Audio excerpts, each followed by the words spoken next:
Graça e paz, povo de Deus, como é que vocês estão? Confesso que eu tô com a aula da semana ultra mega atrasada. Já queria pedir perdão a vocês por isso. Pra gente não demorar muito, pra gente não ter muita enrolação, vamos logo orar pra gente dar início ao nosso estudo da semana.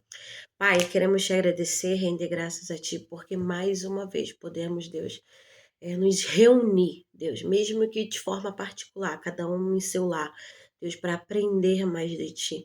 Que essa aula, Deus querido, seja um momento especial, que abra as nossas mentes, que nos traga clareza espiritual, Deus querido, e o mais importante, que a Tua presença não nos falte, que ela não nos deixe, porque sabemos, Deus querido, que a verdadeira inspiração vem de Ti, então continua conosco, em nome de Jesus, amém. Vambora! A nossa aula hoje é a aula 7. Ela tem como tema maldição hereditária e a imutabilidade de Deus. No material de vocês vão ver que eu botei, tipo, não é um jargão, né? É uma frase. Pode ser uma frase de efeito. Não sei se vai fazer muito sentido como frase de efeito, né? Mentira geracional. Mesmo comportamento do pai, por que que Deus não os puniu? O capítulo 26 é muito usado para defender teorias tais como o Deus do Antigo Testamento é diferente do Deus do Novo Testamento. Maldição hereditárias, mas enfim, ambos não são teorias verdadeiras. O nosso Deus é o mesmo. Tá, e eu sei que você está se perguntando, tá, mas o que acontece no capítulo 26? No capítulo 26 vai falar que houve fome na terra, Isaac pega a sua família e vai até Gerar. Chegando lá, ele encontra o rei Abimeleque, que era o rei dos filisteus. E ele fica lá durante um tempo, como eu acabei de explicar para vocês, porque houve fome. Só que qual é o problema? Isaac, ele vai repetir o mesmo comportamento do pai, que vai mentir acerca da esposa. Quando ele chega lá com Rebeca, eu ia falar Sara, quando ele chega lá com Rebeca, as pessoas vão começar a perguntar sobre ela, porque ela era muito bonita à vista. E ele, por temor, por medo de ser morto por causa dela, ele começa a dizer que ela era a irmã dele, até que o próprio rei vê eles brincando e ele chama ele, repreende ele, constrange ele de forma imediata, por aquilo. E ele é duro, ele é, como é que eu vou te dizer, ele é bem rígido em relação disso, porque a preocupação do rei era que viesse sobre eles algum tipo de maldição por causa da mentira de Isaac. E é interessante porque dentro de algumas teorias as pessoas vão usar a Bíblia para tentar desmentir a própria Bíblia. E o que acontece? Durante todo esse estudo que a gente está tendo de Gênesis, a gente precisa ter em mente algumas coisas que a gente já entendeu. Que, primeiro, uma leitura rasa da Bíblia, ela pode ser mais prejudicial do que a gente não ter lido. Sim, por quê? Se eu ler de qualquer jeito, se eu não ficar atento às vírgulas, aos pontos, não conseguir entender todo o contexto, por exemplo, se eu pegar um texto, um versículo isolado, e eu não ler todo aquele contexto, eu posso estar caminhando para um caminho oposto do que o próprio texto em si diz, e isso é perigosíssimo. E outra coisa que a gente aprendeu também é que a gente ouviu falar muita coisa de pessoas que fizeram leituras muito rasas. Então, eu cresci aprendendo que entraram apenas 2 animais de cada na arca, e não sem aquela coisa que a gente já sabe, né? Dos 7 pares. Não comentaram sobre isso, era só 2 pares. E a gente cresceu ouvindo sobre isso. Outra coisa foi acerca de Jacó, na compreensão de quem nos ensinava, ou de quem falava, dizia que ele teve que trabalhar 14 anos, que ele foi enganar. Ele trabalhou os 14 anos? Trabalhou, mas ele pôde ter a esposa dele após uma semana depois do seu casamento. Então tem muitas coisas dentro da Bíblia, ainda mais de Gênesis, gente. Eu acho que todos os outros livros, se você entender Gênesis, pronto, você tá feito. Por quê? Porque Gênesis é ponto de partida para tudo dentro da história. As pessoas vão falar assim: você precisa começar a ler. Quando a gente começa a indicar as pessoas para lerem a Bíblia, eles vão falar assim: a ponto de quê? de salvação de Jesus, você quer entender como Jesus, como o ministério de Jesus começou, como o amor dele, coisa e tal, tal, tal, começa a ler por Marcos. Só que na minha cabeça, mesmo assim, você lendo a partir de Marcos, não vai fazer muito sentido. Por quê? O ideal é você conhecer o que vem antes. Você já se converteu, você já sabe que ele é seu salvador. Mas você precisa entender o que veio antes dele, as profecias que falavam a respeito dele. Quando você chegar a ler o Novo Testamento, você vai ver que tudo que estava no Antigo Testamento se cumpriu nele, entendeu?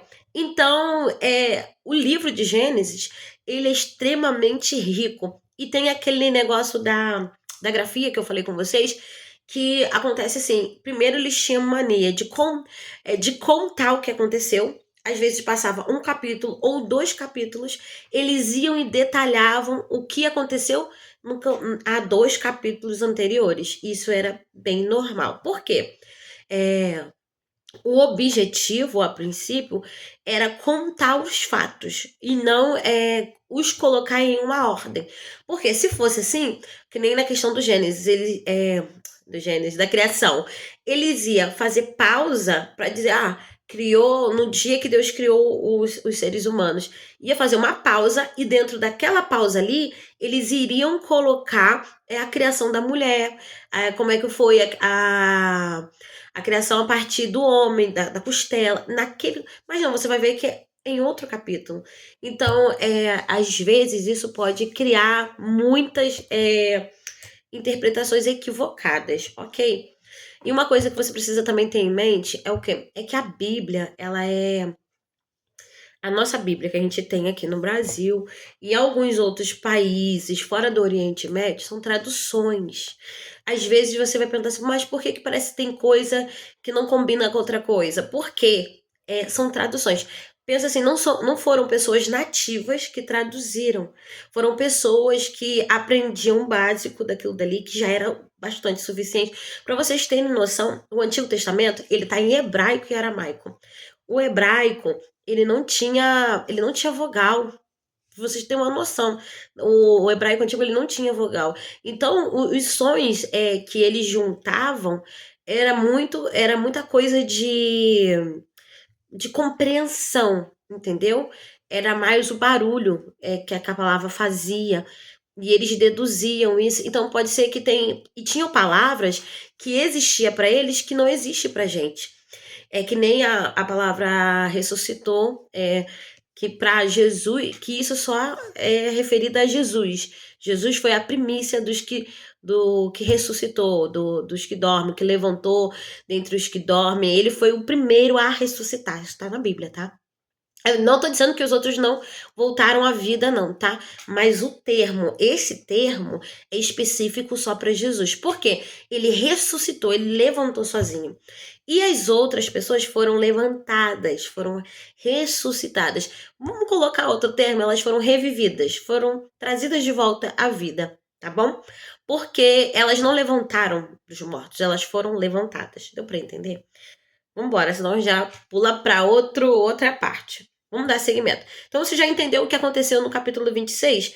E isso eles usam muito para defender isso, que é uma maldição hereditária, de mentira na família, porque Isaac, ele tá repetindo o mesmo comportamento do pai. E na verdade isso não tem nada a ver com maldição hereditária. Isso quer dizer com o que ele aprendeu dentro da própria casa dele, entendeu? E isso não é algo difícil de ser compreendido, ok? Por que Deus não puniu Abraão e Isaac imediatamente? Porque havia ali dentro desse tempo, desse período, o contexto da aliança.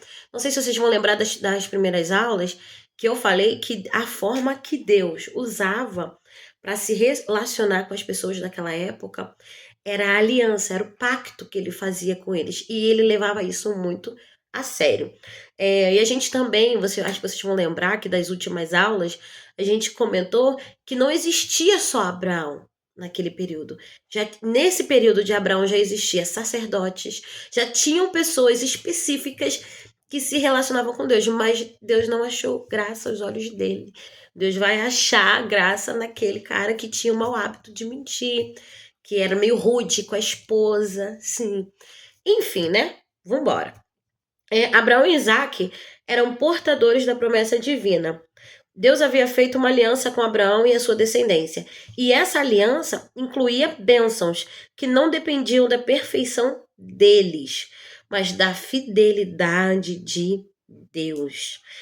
Deus não ignorou o pecado, mas agiu com misericórdia porque estava cumprindo um plano maior de redenção.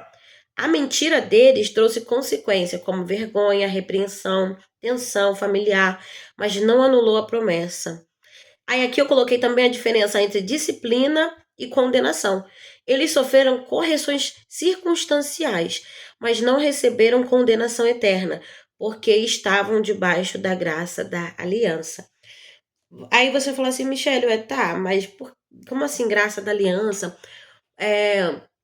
Por que disso? Gente, na verdade, a graça de Deus sempre existiu. No Antigo Testamento, ela se revelava como um acordo que ele fazia, como a aliança que ele tinha com o povo. E lá no Novo Testamento, quando Jesus vem, a graça, ela é revelada através do sacrifício de Cristo, ela é dada através do sacrifício de Cristo, entendeu? É a partir do sacrifício de Cristo. Então, que nem a gente até aprende que o Novo Testamento, ele não começa com o nascimento de Jesus, ele começa com o sacrifício de Cristo Jesus. É a partir dali que começa o Novo Testamento. Mas vambora, porque senão vai causar muita confusão. Ok? Por que a Bíblia afirma que os mentirosos não entrarão no céu? Em Apocalipse 21:8 vai dizer que os mentirosos terão parte na segunda morte. Isso mostra que a mentira é incompatível com a santidade de Deus. Michele, então no Antigo Testamento Deus tolera a mentira e no Novo Testamento ele não tolera? Como é que é isso? O que acontece? Que nem eu expliquei para vocês. Não é que ele tolera, não, ele não aceitava isso. Só que antes da graça, a partir do sacrifício de Cristo, as coisas aconteciam meio que de forma imediata. Geralmente a gente vai ver de forma imediata. Ação e consequência de forma imediata. Então, tipo assim, alguém cometia algo, aquilo não demorava muito tempo para vir à tona. Aquilo vinha. E tem uma diferença, porque no Novo Testamento, lá no Novo Testamento, parece que essa graça parece que deu um tempo maior, porque a gente tem a luz, né? Com ela veio a luz, que nos trouxe consciência. E a gente, em vez de voltar logo, a gente fica muito tempo no mesmo pecado. Por quê? Não é mais imediato. Tem esse tempo. E isso faz a graça ser muito mais perigosa do que a lei. Eu sei muito bem que a gente ainda não está dentro do contexto da lei, tá? A lei vai vir a partir de Moisés, mas isso aqui a gente está no contexto de aliança. Então, tem sim isso. A gente vai entrar no contexto de aliança. Quando a gente sair do contexto de aliança, a gente vai entrar no contexto de lei. Depois que a gente sair do contexto de lei, a gente vai entrar no contexto da graça. Só que isso não anula que a graça, por exemplo, que isso é algo objetivo só do Novo Testamento, não, tá? Em toda a extensão bíblica, em toda a história da igreja, a gente vai ver a graça de Deus. Só que ela tá dividida assim, em aliança, lei e a graça mesmo, porque é quando Deus dá a luz, né? Quando ele faz o sacrifício, quando ele mesmo compra a humanidade a preço de sangue. Ok, eu acho que até aí a gente já conseguiu entender, né? Se você tiver dúvida, a gente pode perguntar tranquilo. Pode ser que eu demore um pouco para responder, mas eu vou responder em nome de Jesus. Maldição hereditária, já tô no tópico 3. Maldição hereditária ou padrão repetido. Foi o que eu já falei para vocês, gente. Esse negócio de maldição hereditária, ela não se sustenta. Por que ela não se sustenta? Michele, mas eu conheço muitas pessoas que vivem o mesmo pecado. Cara, copia os comportamentos. Isso são comportamentos sociais. Ela tá copiando tudo aquilo. A minha filha, ela repete as coisas que eu falo, o jeito que eu falo. Então, tipo assim, eu conheço famílias que são conhecidas por um tipo de pecado, que todo mundo, quando fala assim, da família em si, todo mundo fala assim, poxa, cuidado com eles, porque eles têm costume de fazer tal coisa. E já, infelizmente, e tem famílias que um ou outro repete e o outro não. Isso é questão de escolha, tá? Para ser maldição hereditária, para isso ter uma sustentabilidade, uma viabilidade, precisaria ser algo que não pudesse ser como eu vou dizer, inevitado. Mas quando é algo que pode ser evitado, né? Eu acho que eu até usei a palavra errada. Quando é algo que pode ser evitado, ela já não tem como ser hereditário. É como se fosse uma doença genética que você herda. Não é bem assim que funciona. E a gente vai ver na própria Bíblia pais ruins, com grandes pecados, com grandes coisas que eles fizeram que desagradavam muito a Deus, e os filhos vêm e quebram esse ciclo. Então isso não existe, tá bom? A gente isso, e é uma coisa interessante, porque essas coisas como resgate de primogenitura, maldição hereditária, essas coisas tá fazendo parte da teologia que eles estão criando agora. Isso é coisa nova, não deve ter nem 10 anos isso.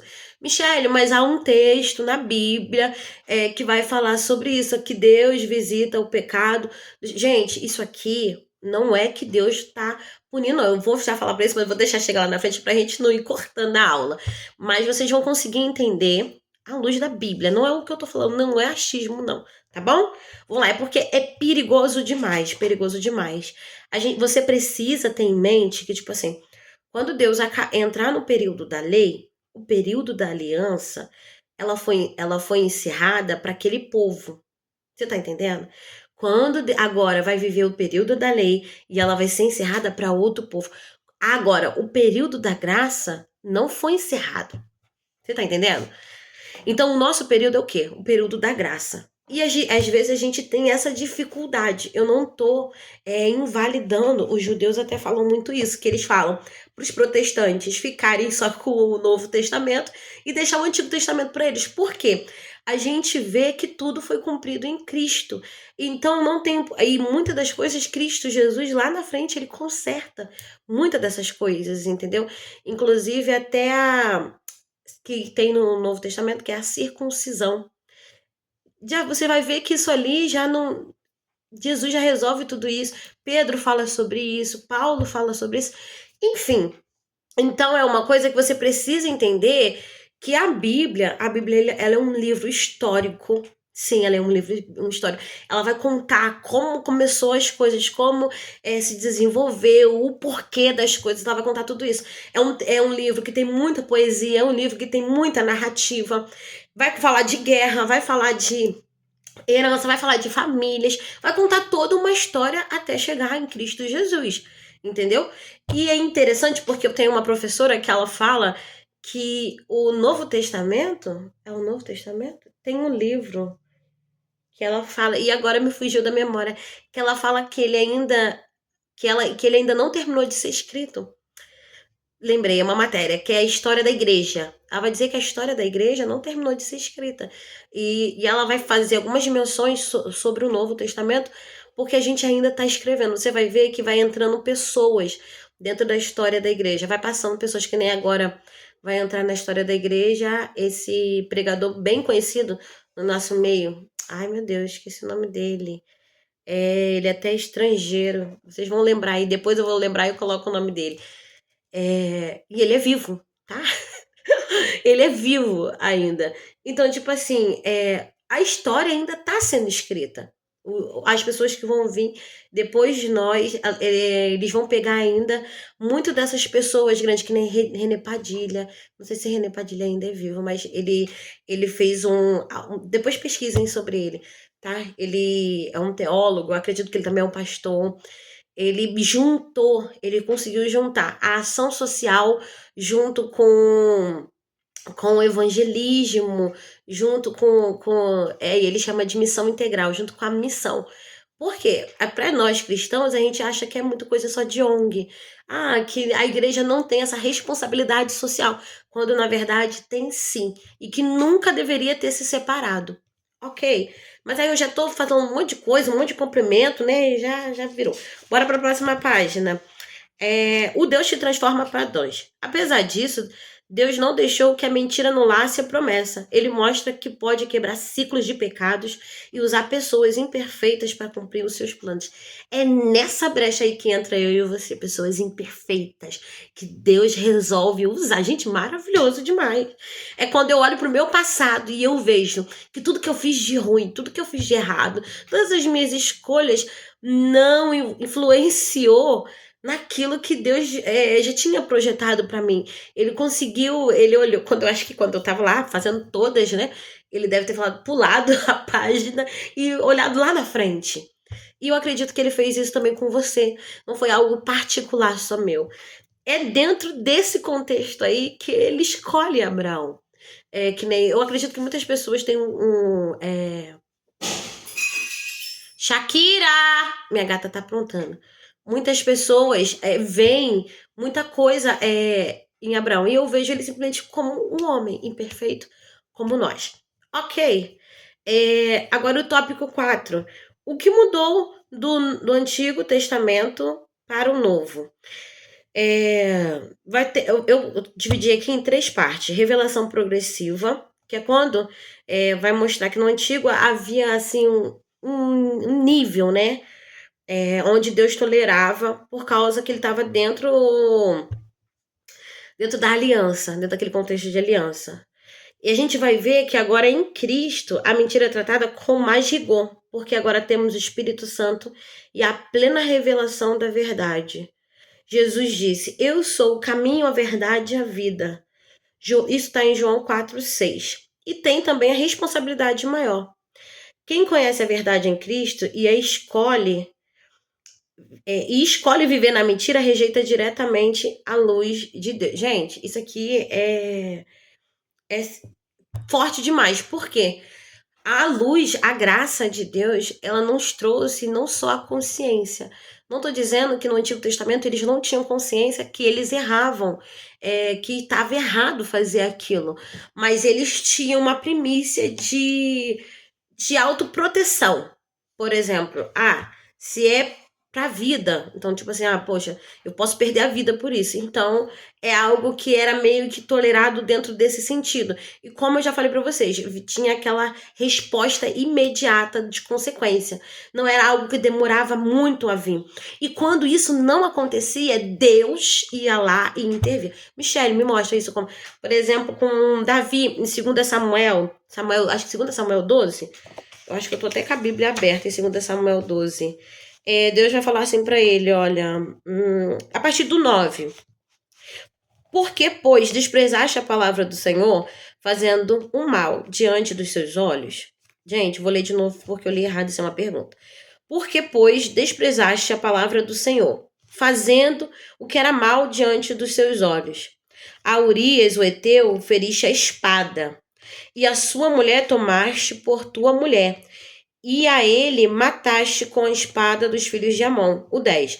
Agora, pois, não se apartará a espada jamais da tua casa, porquanto me desprezaste e tomaste a mulher de Urias, o Heteu, para que te seja por mulher. Gente, olha que interessante aqui.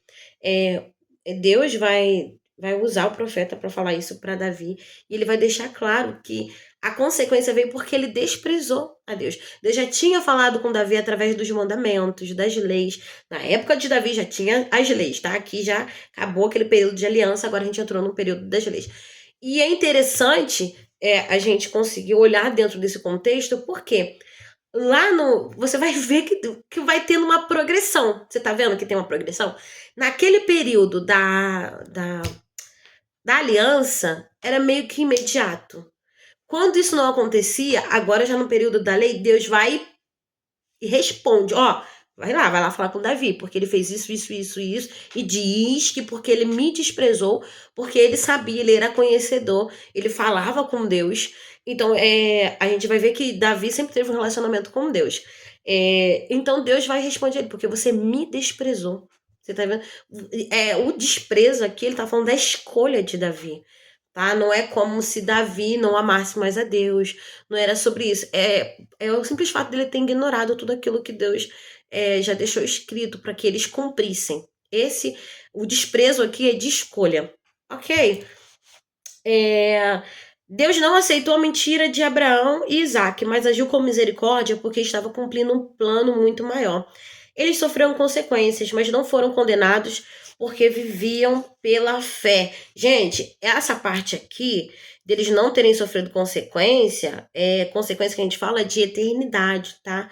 Eles foram, sim, repreendidos, foram constrangidos, ok? Já a condenação dos mentirosos no Apocalipse se refere àqueles que persistem sem arrependimento.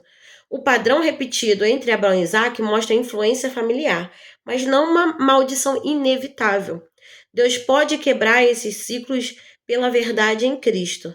Deus nunca tolerou a mentira no Antigo Testamento. O que vemos é que ele tratava de cada caso dentro do contexto da aliança e depois, que nem eu já falei para vocês, depois no contexto da lei, enfim. Essa aliança aqui é a forma que Deus usava para se relacionar com o povo dentro desse período aqui do Gênesis, ok? No Novo Testamento, a revelação é plena em Cristo. A mentira é mostrada como totalmente incompatível com a verdade de Deus. A diferença não é que Deus mudou, mas que a responsabilidade humana aumentou com a luz recebida. A luz recebida aqui é a graça. A graça traz a luz, que é a iluminação traz a consciência traz resposta, e a resposta disso, que é as nossas escolhas, a gente aplica na nossa vida prática, que vai trazer testemunho. Seja uma escolha boa, ou seja uma escolha ruim, vai gerar um testemunho. O testemunho, ele vai ser regido pelas minhas escolhas. Se eu fizer escolher bem, eu vou ter um bom testemunho. Se eu escolher mal, eu vou ter um mau testemunho. Ok? Alguns exemplos de mentira no Antigo Testamento. De Abraão, Jacó, os irmãos de José. E, geralmente, dentro desse âmbito aqui, havia consequências imediatas, como constrangimento, repreensão, conflito familiar. Exemplo, Abraão foi repreendido por Faraó e Abimeleque, e Jacó sofreu anos de dificuldade por enganar seu pai. Por que não houve punição direta de Deus? Deus estava cumprindo a aliança com Abraão e a sua descendência. E também, gente, eu não coloquei aqui, mas eu já falei 1 milhão de vezes para vocês, que dentro desse contexto aqui, as consequências eram imediatas. Então, Deus intervia quando não havia consequência. Por exemplo, no caso de Davi, Deus precisou lá, porque ele era rei, quem é que ia punir o rei?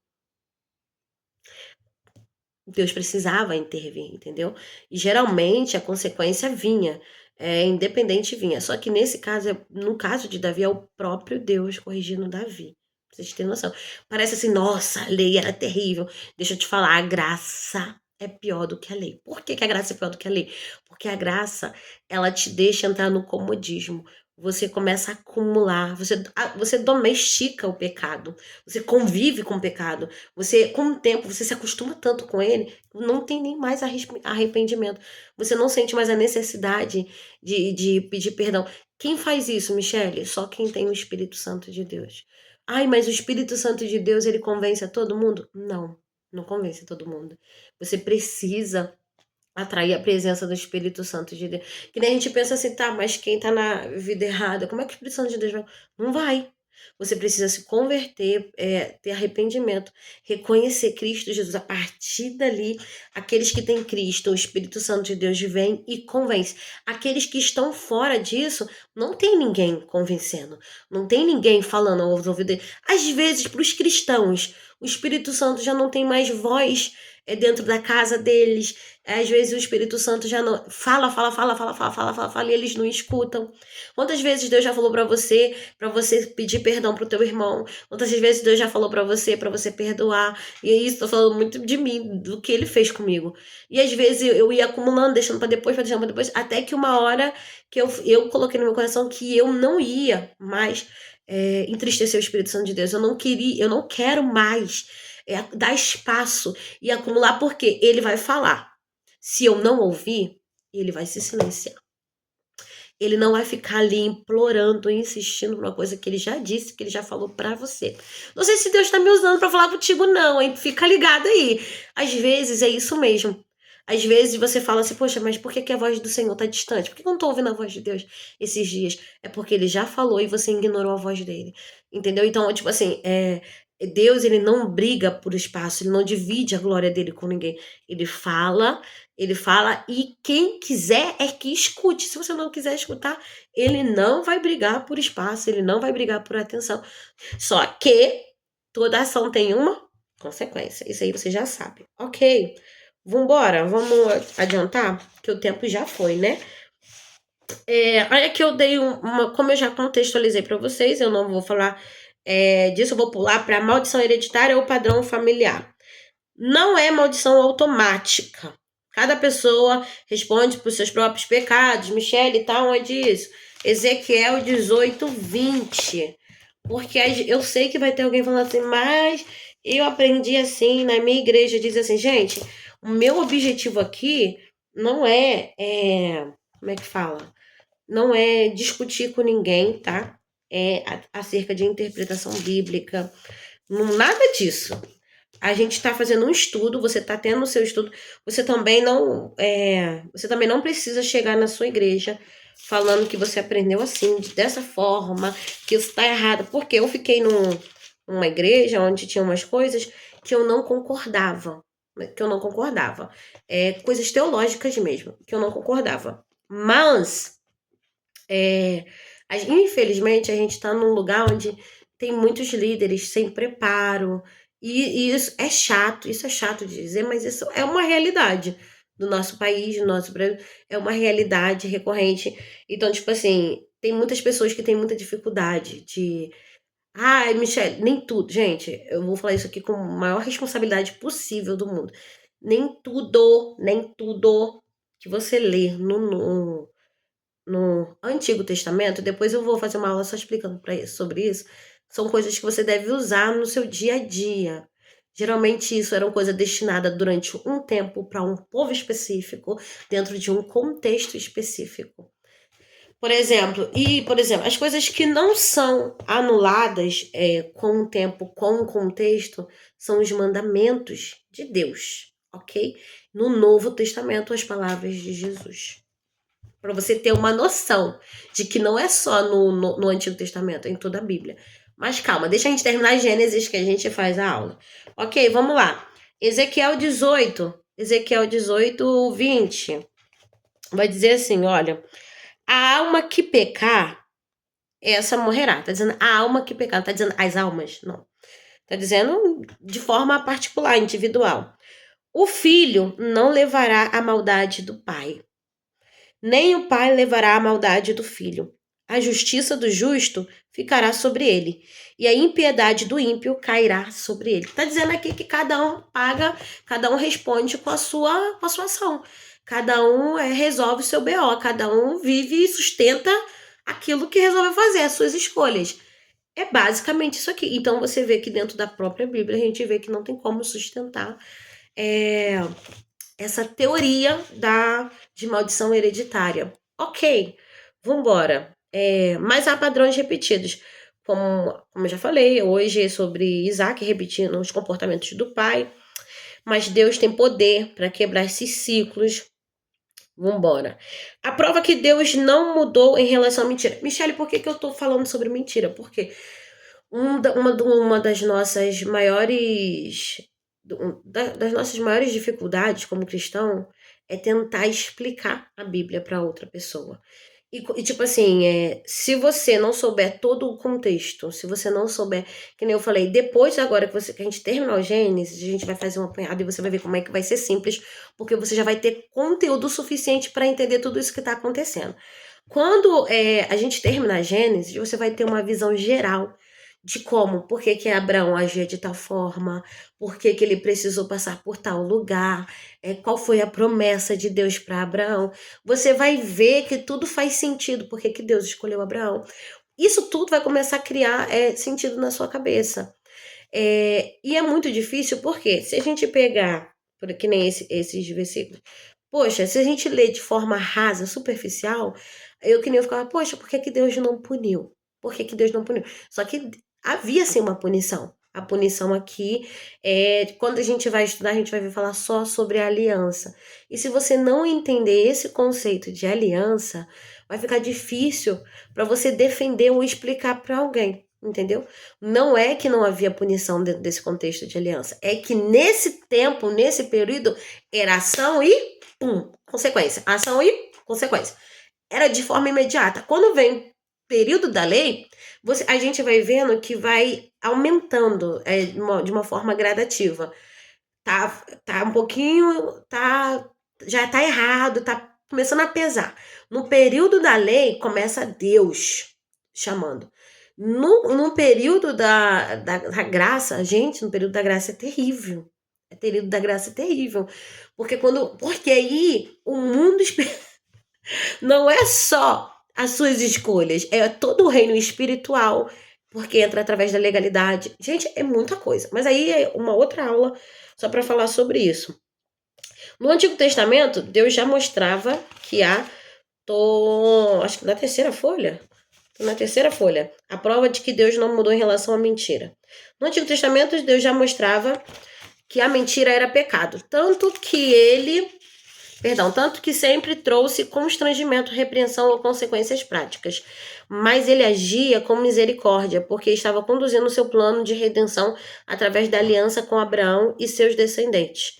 No Novo Testamento, com Cristo revelado como verdade, a mentira se torna ainda mais grave, porque agora rejeitar a verdade é rejeitar o quê? O Filho de Deus. Ou seja, não é que Deus aceitava antes e não aceita agora, mas sim que desde sempre a mentira foi pecado. A diferença é que quanto maior a luz recebida, maior a responsabilidade. E Deus é imutável, ele não muda. Tá onde isso? Malaquias 3:6, gente, perdoa, tá as cachorras. Tá a gata aprontando, tá as cachorras aqui na frente latindo. Enfim, vai ter um padrão que eu já falei para vocês, que era aquele padrão de ação em consequência imediata. Como a gente já falou sobre isso, não vou detalhar mais sobre isso. Aí aqui a falha da teoria da maldição hereditária. Você pode afirmar à luz da Bíblia que a ideia de maldição hereditária como algo inevitável não é verdadeira.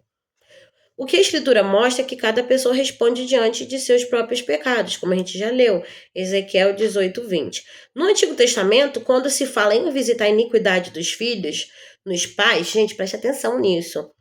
Até a terceira e a quarta geração, isso não significa uma maldição automática, mas sim que os filhos muitas vezes sofrem as consequências práticas dos pecados dos pais. Quando ele fala que visita, ele está falando que ele está vendo.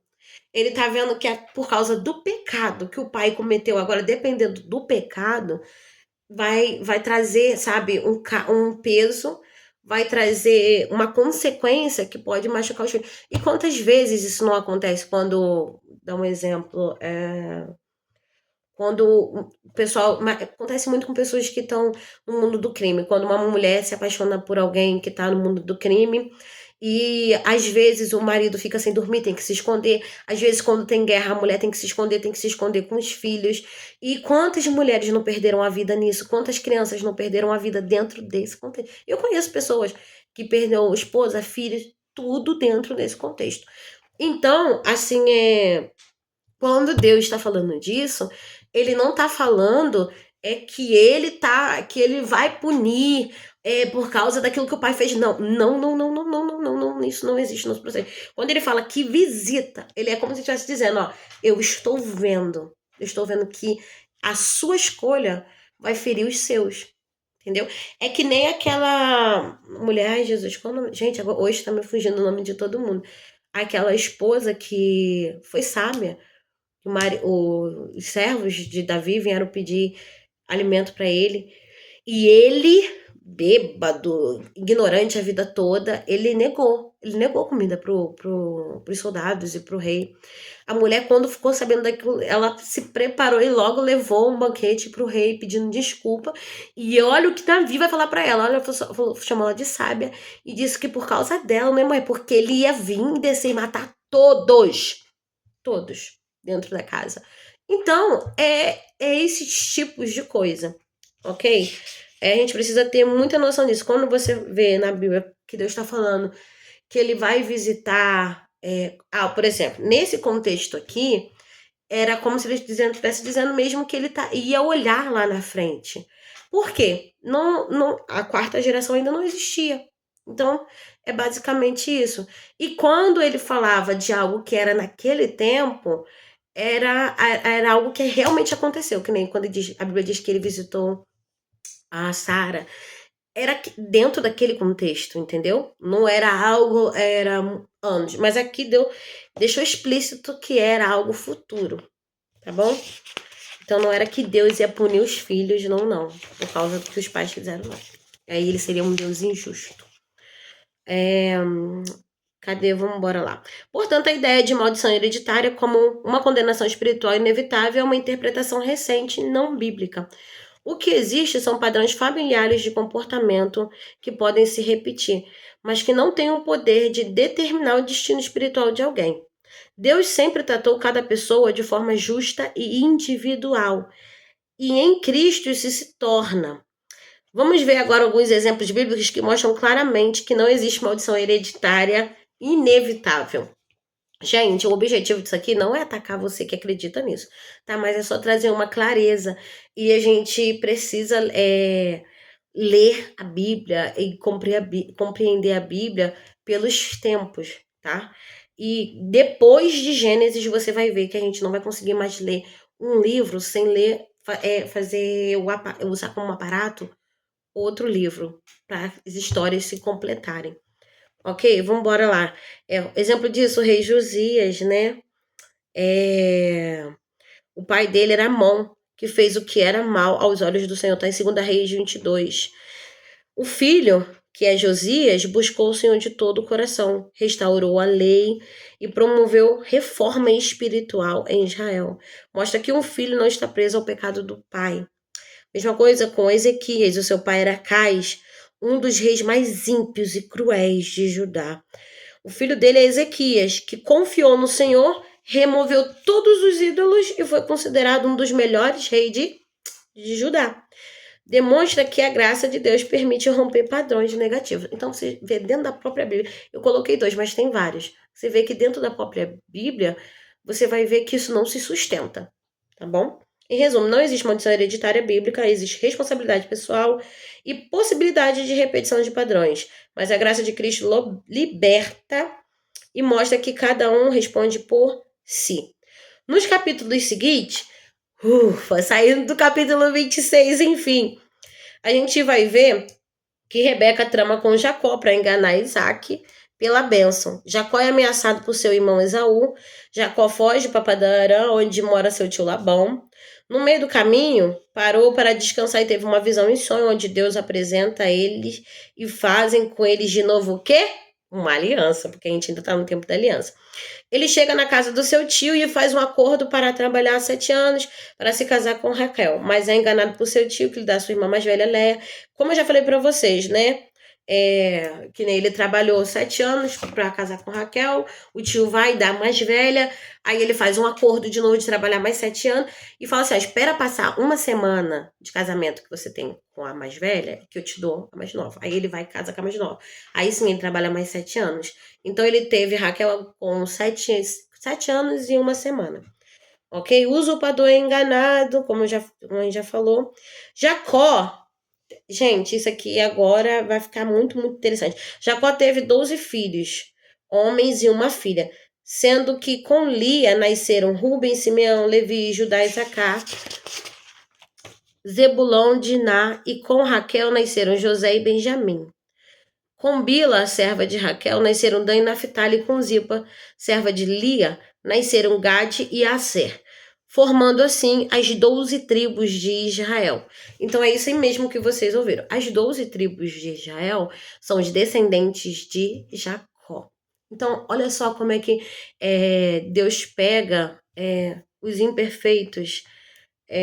Depois vocês terminando de ler, tá? Eu já vou encerrar por causa da hora. Como Deus pega alguém imperfeito, alguém que, ao olhar de outra pessoa, não era digno.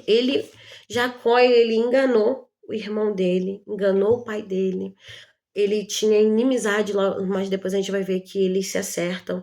Mas ele tinha inimizade com seus próprios parentes, porque ele era um usurpador. Ele era um enganador. A mãe dele também era terrível. Gente, e a gente vê muito isso, que os pais tinham favoritos, né? Infelizmente, isso tem tem um certo destaque. Não sei, minha mãe ouviu falando isso, ela fala, não existe, os pais amam os filhos tudo igual. Mas a gente vai ver que havia sim um preferimento para um filho para outro. E a mãe dele ajuda ele a tramar tudo isso. Enfim, ele apronta tudo que ele apronta. E lá na frente, Deus vai e ele escolhe a família dele para se tornar as 12 tribos de Israel. Os filhos dele vai ser os ancestrais de um grande povo. Beijinho, que Deus continue te abençoando. Que essa aula seja edificante para sua vida. Que não pare só em você. Que esse conteúdo, que o que você conseguir absorver dessa aula te inspire para você ser bênção na vida de outras pessoas. Que Papai do Céu possa te usar rica e abundantemente. Beijo, fica com Deus.